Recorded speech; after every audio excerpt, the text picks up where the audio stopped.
Vic's Matinee Theater, presented by the makers of Vic's Patronol, brings you My Favorite Wife.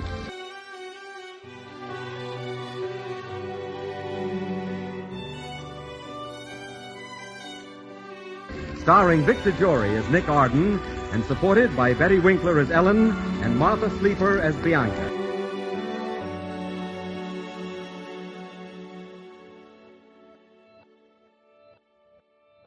Hello everyone, and welcome to Drama and Theater, brought to you by Dwayne Old Time Radio.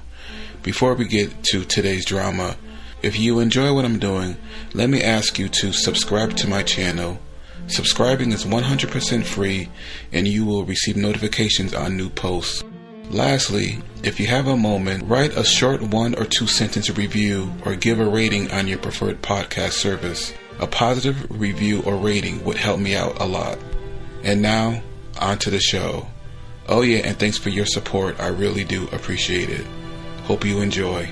This week is Skippy Hollywood Theatre with Goodbye My Love. This episode aired April 18th, 1947. The following program was produced in Hollywood and transcribed for release at this time. If you like peanuts, you'll like Skippy. From Hollywood, Skippy, America's largest selling peanut butter, presents the finest in comedy, romance, drama. In the Skippy Hollywood Theatre.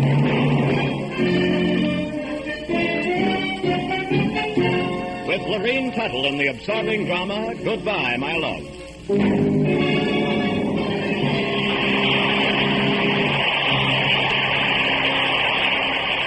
Now, here is our director, Les Mitchell. Welcome to the Skippy Hollywood Theatre, ladies and gentlemen. Our story is an unusual drama, which we hope you will find as intriguing as we did. Our star has been called by many people the First Lady of Radio. She's just made her first motion picture, and we're glad to welcome her as the star of Goodbye, My Love.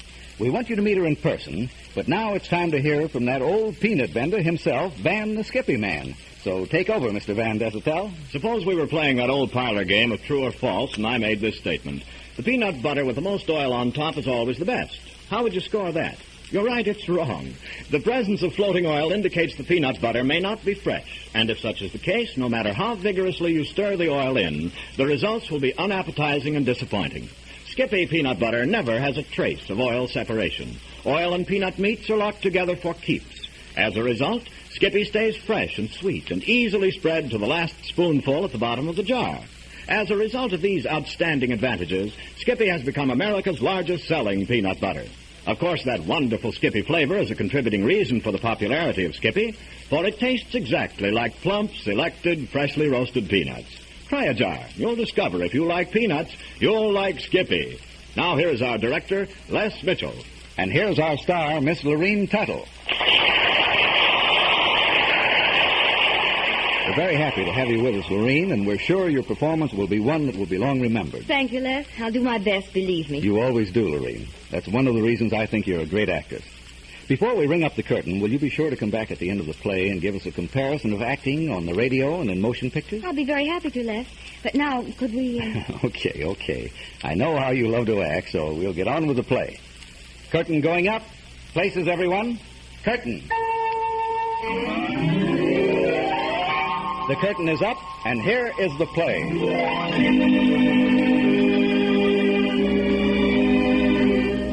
The Skippy Hollywood Theatre presents Act One of Goodbye, My Love, with Miss Lorene Tuttle as our star.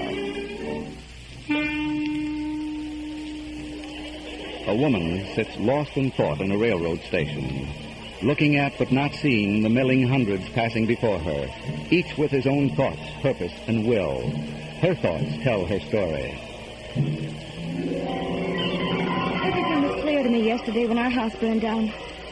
Seems inconceivable that after nearly 5 years, our house should be taken away. Our house was the last hope, the last vista of promise that all would be right again. And then it, too, was taken away. Fire always seems so final.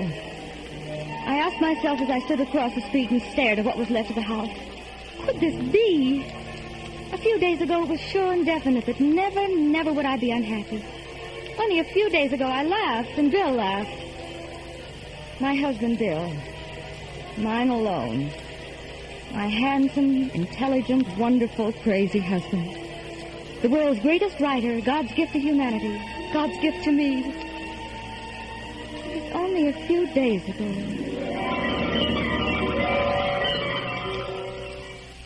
Bill, darling, where are you? In the living room, Helen. Letter for you, Bill. Big fat one. How fat is a dispossessed? This isn't one. Besides, genius, we own the house. Ah, yes, mercenary property owners. Silly. What are you reading? My book. Egotist? I am not. I'm criticizing my best book to date. Who says it's your best book? You do. Then it is your best book. And I'll let her, darling. No. Please. I'll give you the letter for a kiss. That's a deal. Why do I love you? That, my darling, is a question even I couldn't answer. I'm surprised. No, I'm just being modest. The letter, honey. No. Oh, darling, what would it be like if you were gone? Don't talk silly. How will I know, anyway? The letter. No. But you promised. Do you love me? Of course I love you. You promise never to look at another woman? I promise. All right, here's the letter. Thank you, honey. It is a husky letter. What is it? A plot synopsis. Who from? A writer. Who? Don't know. What do you mean you don't know? Never heard the name. Well, is it good or bad? Only read one paragraph. Well, read some more and tell me. Okay. What's it about, honey? About a woman who annoyed her husband to death. I'm sorry, darling. I forgive you. Who's the author? Here's the letter. Look for yourself. All right. Enclosed is a copy of the synopsis of my book. I'm looking for a collaborator to help me complete the story. I've been stymied since the beginning of last month, and I'm sure that your assistance will be extremely valuable. Listen to this. Please let me hear from you, signed George Anderson. Well, what do you know? George Anderson is in a tree and wants my husband's help. What's so funny? Well, it just struck me that you publish a couple of novels, and all at once your services are being sought after. Is it good? What good? The plot synopsis from this unknown Anderson. Not bad. Not bad at all. You know, I think I'm going to contact Anderson. Oh, how nice. I thought we were going on a vacation. Oh, I'll just look into it and see what's what. It's a good yarn with a lot of possibilities. Goodbye, Florida. Oh. Hello? This is Western Union. I have a telegram from Concordia, New Hampshire, for Mr. William Baxter. Oh, just a moment. Pencil, honey. Here. All right. I'll take it. Dear Mr. Baxter, hope you like synopsis. Anxious to get started. Wire collect your reply. Sincerely, signed George Anderson. That's all. Thank you. Well, indeed, you are a sought-after genius. Anderson is rather persistent. Telegram wants to know if you're interested. Here. Sure, I'm interested. What should I do? Well, I think we should forget about George Anderson and go to Florida as we planned. But, honey, this is a wonderful story. I'm sure I can help. After all, didn't I get help? Well, I suppose we'll just have to wait another 5 years before we take that vacation.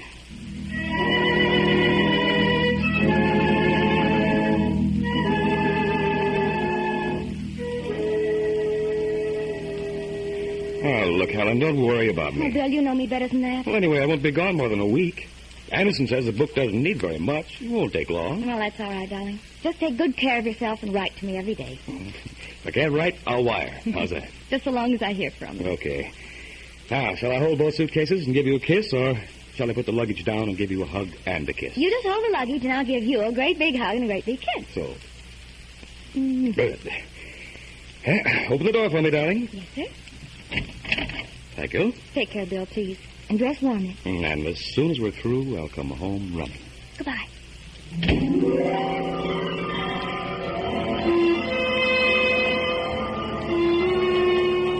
I was left alone. For the first time in 5 years, I was left alone for more than a day. It's a hollow feeling waiting for someone you love. When you're alone, there's time for thought, time for consideration, time for daydreaming, time for worrying. Why didn't you take me with you? I could help. You know I can type, Bill. I'm good with words, too. Why did you leave so suddenly? George Anderson can wait. Bill, it's peculiar that you should want to go away. You promised a vacation. You said we'd go to Florida. Who is George Anderson? Bill, who is George Anderson? What is the attraction in Concordia? Who is George Anderson? George Anderson.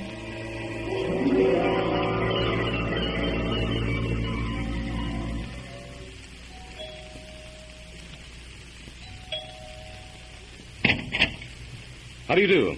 My name is Baxter, William Baxter. Mr. Anderson is expecting me. What is that, sir?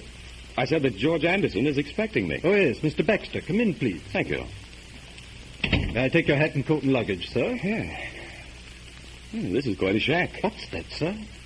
Nothing. I just mentioned this is quite a beautiful home for a writer. The Andersons are very rich, Mr. Baxter. Oh. I'll announce you. Come with me. You're expected. Sure. How many people live here? Just 3, sir. The elder Andersons and George Anderson. Miss Clara, the younger daughter, is away at school. Here we are, sir. Mr. William Baxter has arrived. Come in, won't you? Sure. So you're the successful Mr. Baxter. 2 novels, 2 bestsellers. Amazing indeed. Thank you. Just lucky. Just modest, I would say, Mr. Baxter. Or shall I call you William? You'll be here a while, I'm sure. Yes, as long as it takes to complete the novel. Where is George Anderson? Oh, yes. Seems rather strange that I should make this trip and then not have Mr. Anderson here to meet me. I mean, after all, my time is quite important to me, and I left my wife alone in New York. Well, of course, I understand. You're surprised at the elegance of this home, and you wonder at the lack of hospitality. Don't worry, Mr. Baxter. William, you are very welcome. Look here, what's this all about? Who are you? I am George Anderson. But... Surprise. Obviously surprised. But you're a woman. Oh, thank you. Yes, I am a woman. What difference does it make? Well... You see, it doesn't make any difference. Maybe you're right. Something to drink, William? Yes, thanks. And please, not William. Bill is quite sufficient. Fine. What did you think of the synopsis? Well, if I didn't think it was terrific, I wouldn't have come. Well, seems quite lovely to me. Here. Thanks. Where'd you get the yarn? A woman in these surroundings doesn't just give birth to an idea like that. As a matter of fact, Bill, I didn't. What do you mean? The synopsis was written by my sister Clara. She's away at school. You didn't write it? No. Well, but the letter, the telegram, you signed them all. I like the way you write. You have power, fresh and vibrant and interesting. And I wanted to meet you. Well, this is the limit. You got me way up here on the pretense of writing a book just because you wanted to meet me. Just who do you think you are? Please don't be angry. This beats all. If you don't mind, I'll leave now. Oh, stay. Just a while. Started a storm, but perhaps it will stop in a little while. And then you could go. You've had everything your own way for a long time, haven't you, Miss Anderson? Oh, Bill, there's really no sense in arguing. Your leaving now would be ridiculous.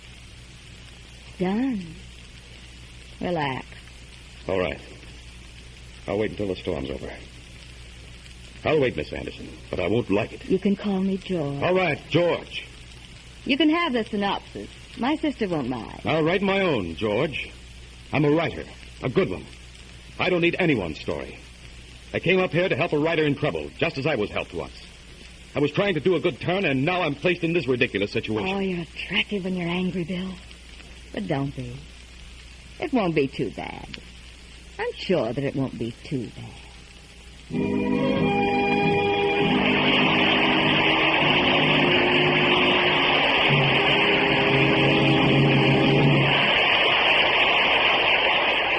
And the curtain falls on Act One. In just a moment, we'll return with Act Two of the Skippy Hollywood Theatre's presentation of Goodbye, My Love, starring Miss Lorene Tuttle. But right now, we shall listen to a brief but inexcusable musical discourse from Van the Skippy Man.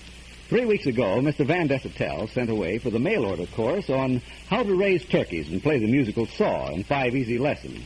Now, having mastered lessons 1, 2, and 3, Mr. Van Dessetel now wants to demonstrate his proficiency with both subjects. With the aid of the fine musicians in our Skippy Hollywood Theatre Orchestra, I shall now attempt to dramatically demonstrate exactly what Skippy peanut butter tastes like. Now we will let this note represent the flavor of a very choice peanut. Okay, Del? Now, didn't that sound fresh and yummy? That wasn't the flavor of one of those little skinny peanuts, but a great big plump fancy peanut. You see, it's just like I've been telling you all this time. Skippy tastes exactly like plump, selected, freshly roasted peanuts. Hold it, Del, that's enough. Yes, sir, friends, it's a fact. If you like peanuts, you'll like Skippy. And the nice thing is that Skippy gives you that wonderful flavor with none of the discords of old-style peanut butter. There There's no oil separation, no stickiness, no dryness, no rancidity. Instead, Skippy stays fresh, sweet, and easily spread to the last spoonful at the bottom of the jar. And what's more, Skippy never picks a fight with your digestion. So won't you try a jar soon, whether or not you like old-style peanut butter? If you like peanuts, you'll like Skippy. The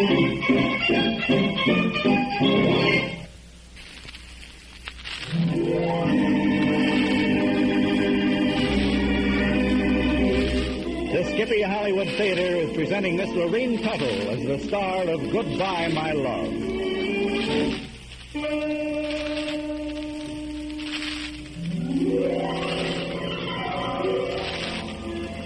The clock ticks. Time clicks off. Time fleeting by. Time running away.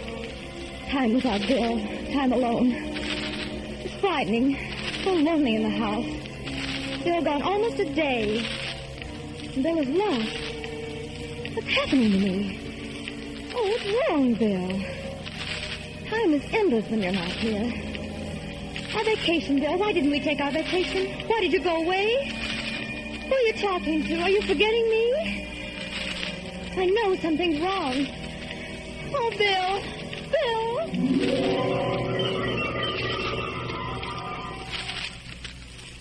No, it's still coming down. Stop worrying. Maybe I can catch a train. Oh, now listen, Bill. You've been here nearly 7 hours now, and you found my house comfortable. And if I do say so myself, my conversation's very interesting. So? So stop fidgeting and settle down. You might not be able to get out tonight at all. Fine thing. Well, why try over spilled milk? How about something to eat? Not hungry. Oh, be decent, will you? I'm not a monster. That's true. As a matter of fact, you're quite pretty. Thank you. Are you afraid of me? Me? Afraid of you? Don't make me laugh. What's there to be afraid of? Well, I don't exactly know. You seem so austere and fine. Well, naturally. You wouldn't expect me to be all honey and sugar after the trick you pulled. Let's forget that. Okay, let's talk about the story.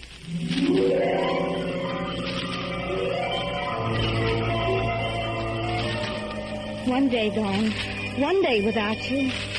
The house is lonelier, dreary. I let the fire die out. Just embers in the fireplace. It used to be warm when you were here. Just yesterday. Oh, Bill, I wish you hadn't gone. Why did you go away? House is ours. This is the only real thing that's ours.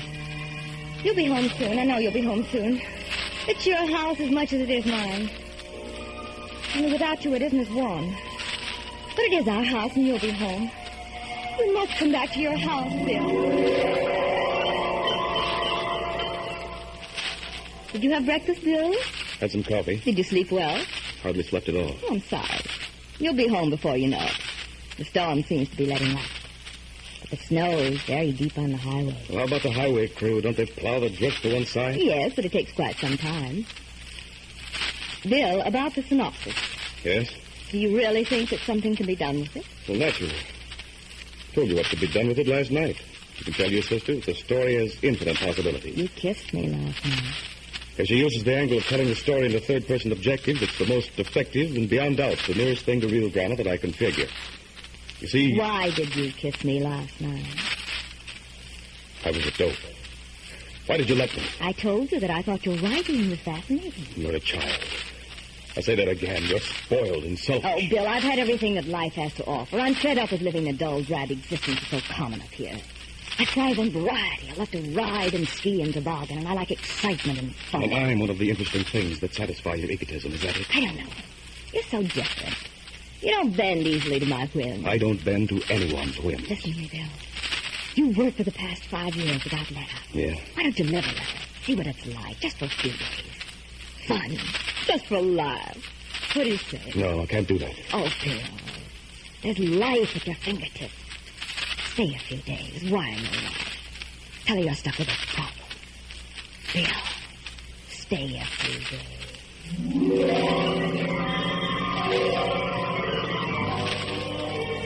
The days drag on. The loneliness multiplies. House is chilly. I wonder why he doesn't return my call. It's been hours Hours.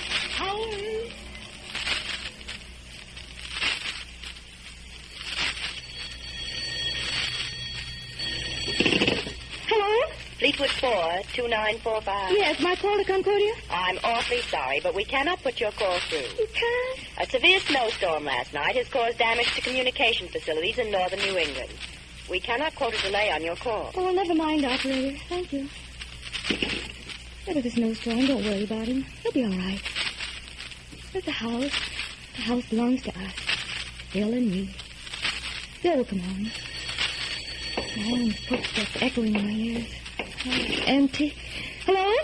Baxter residence? Western Union calling. We have a telegram for Mrs. William Baxter. Will you read it, please? I'm Mrs. Baxter. I'll take it. Dear Helen, tied up for a few days. Story going fine. Good novel, I am sure. Take care of yourself. Love, signed Bill. Love, Bill. Love, Bill.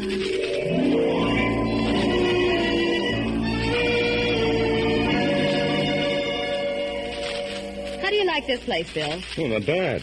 Big, rich, beautiful. Quite interesting. Fascinating is the word. Are you afraid of that word? Don't be ridiculous. You never used the word. More champagne? Please. Well, reach your glass over here. There.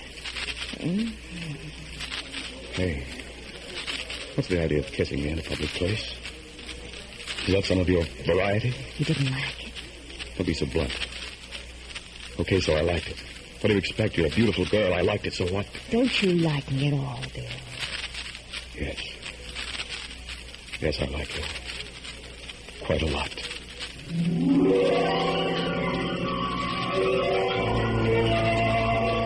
Take care of yourself. Love, Bill. Love, Bill. I'm going to sit down and think. I must go into the living room. I must think. Our house, Bill. If only for the house come back. Oh, it's cold in the house. I must build a fire. Log on the fire. Log or two. Make the house warm. It's cold in here without you, Bill. There. 2 logs on the fire. Poke the fire like you always did. Fan it with a newspaper. You did that too, Bill. Made the house warm. Made the house sing and dance. Fan the fire. Slowly. There. Fire's burning now. Oh, the room's still cold. Fan the fire some more. Paper! Catching fire. Anything up in my hand. I can't hold it. The rape on the window. Catching fire! I can't put out the flame! Flaring up! The whole rape! Fire department! Alarm button on counter. Got to get to alarm box. Got to get to alarm box. What's the trouble, lady? House! House on fire! Drapes on windows! I'll ring the alarm for you. Better not go back in there. Better not go near it.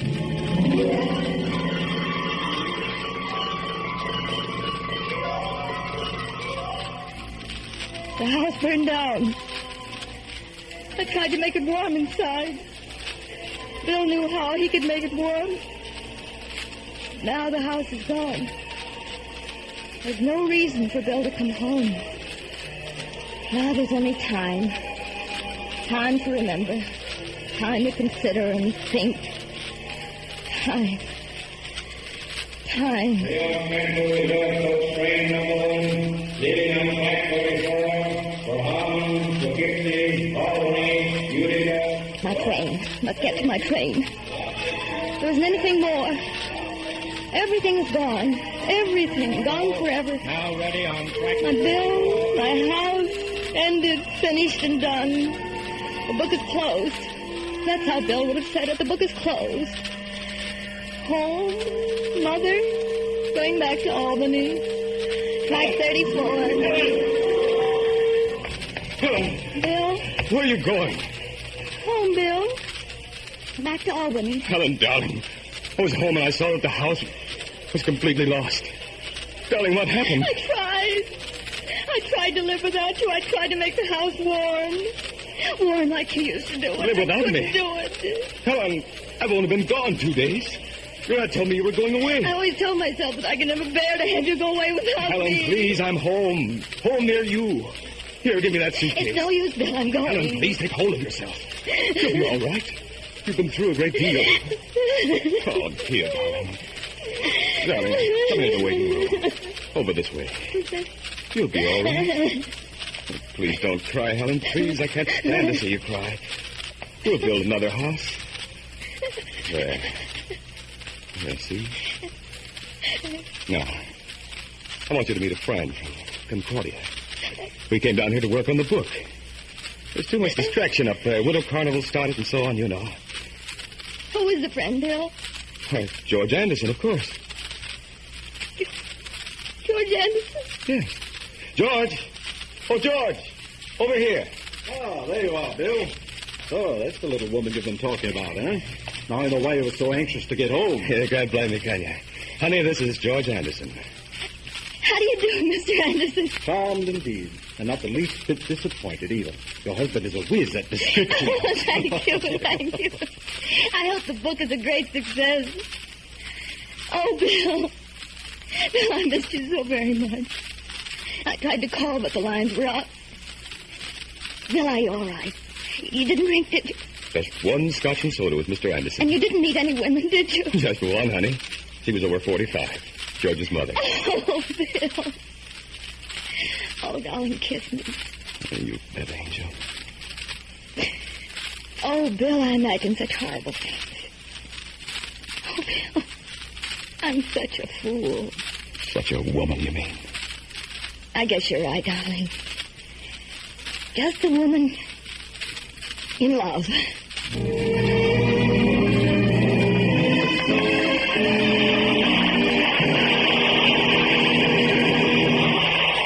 And the curtain falls on the second and final act of the Skippy Hollywood Theater's presentation of Goodbye, My Love, starring Miss Lorene Tuttle, who will return in just a moment. Both styles of Skippy peanut butter are triple milled to a buttery smoothness. Chunk style has the added attraction of having crunchy little nuggets of peanuts generously distributed throughout. Both creamy style, blue label, and chunk style, red label, stay fresh and sweet and easily spread to the last spoonful. Both taste exactly like plump, selected, freshly roasted peanuts. We hope you'll enjoy Skippy soon. Now, here again is our director, Les Mitchell. And here's our star, Miss Lorene Tuttle, for a well-deserved curtain call. You know, that was a most graphic picture of what happens in a woman's mind when her husband's away, Lorene, and your portrayal of the other woman was so accurate. Thank you, Les. I sympathized with the wife and adored being the other woman. Imagine. Now, tell us about making your first motion picture. Were you nervous when you walked onto the set for the first time? Well, nervous isn't quite the word, Les. I really felt almost inadequate, almost silly. I approached pictures with complete humility. I was looking for new fields to conquer, and finding out about this new medium was very important to me. But surely you'd watched motion pictures being made. Yes, but I never watched seriously. I never observed with any thought of doing pictures myself. Mm-hmm. I walked on the set knowing nothing about the technique. And what was your next reaction?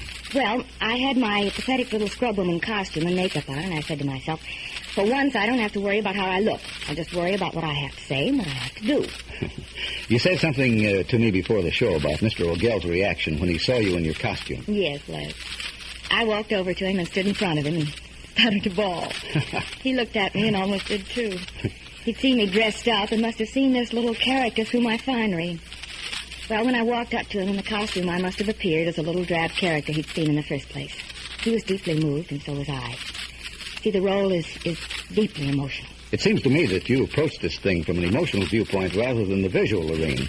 And that, of course, is a direct result of your years in radio as well as your theater before that. Yes, I would say radio is a definite help to a motion picture actress. And certainly you've had that radio experience. Thank you so much for coming, and we hope we can do it again soon. And lots of luck in your new picture. Thank you, Les. Before I go, I want to thank Ned Lefevre and the other members of the cast for their wonderful support. Goodbye. Goodbye, Miss Lorene Tuttle.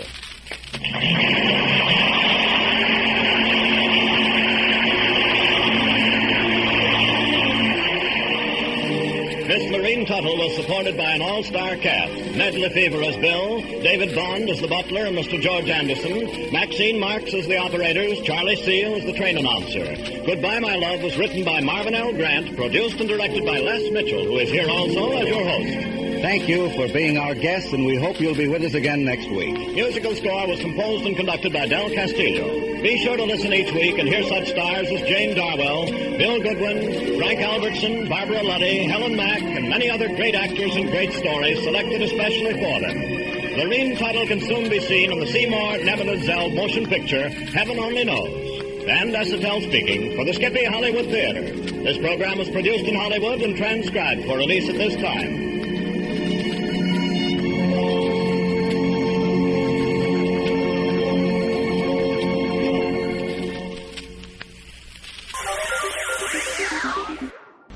Thank you for listening, and I hope you enjoyed. As always, you can listen to my podcast on all podcast services. You can also go to my website, otr.duane.media, to listen to all of my podcasts. There's donation information, patron information, and more all on the website. The website is slowly improving. Thank you for your patience. It takes a while to update and add information to the website, but it's getting there. You can also find me on Instagram, duane.otr. You can also email me if you want, info@otr.duane.media. Hope you enjoyed, and until next time, stay safe, wish you well, and as always, peace.